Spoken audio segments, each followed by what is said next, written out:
जय हिंद। आप सभी का स्वागत है सक्षम एकेडमी लोहागढ़ यूट्यूब चैनल पर। पहले राजा राम मोहन राय और ब्रह्म समाज पार्ट 1 और ब्रह्म समाज पार्ट 2 को हम अपलोड कर चुके हैं।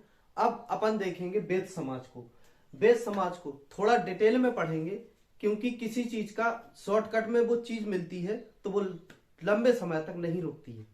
अगर बात की जाए कि एग्जाम की दृष्टि से, तो कोई भी एग्जाम है जो एग्जाम की नियमावली चेंज हुई है तो बहुत डिटेल में और गहराई से क्वेश्चन पुट अप होने लगे हैं, जिसके चलते अपन भी थोड़ा गहन अध्ययन करके पढ़ेंगे, जिससे अपना कोई क्वेश्चन एग्जाम में बाहर ना जाए।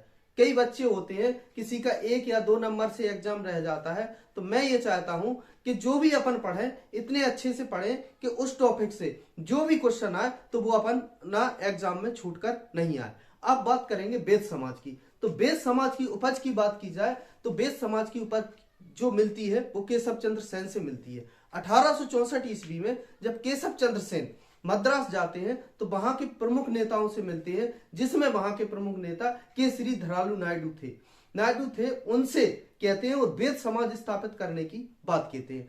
तो केसरी धरालू नायडू द्वारा 1864 ईस्वी में इस बात को याद रखिएगा, 1864 ईस्वी में वेद समाज की स्थापना होती है, जिसके चलते फिर केसरी धरालू नायडू कोलकाता में ब्रह्म समाज का भ्रमण करने के लिए जाते हैं और ब्रह्म समाज का गहन अध्ययन करते हैं और उनकी पुस्तकों का अध्ययन करते हैं। जिसके बाद मद्रास वापस आकर वहां पर जो ब्रह्म समाज की पुस्तकें थी उनका तमिल और तेलुगु भाषा में अनुवाद करते हैं और दक्षिण भारत का जो ब्रह्म समाज है वो वेद समाज को कहते हैं। क्वेश्चन यहीं से बनता है कि दक्षिण भारत का ब्रह्म समाज किसे कहा जाता है, तो वेद समाज को कहा जाता है। आइए उनके बारे में एक एक से बारीकी से अपन देखते हैं।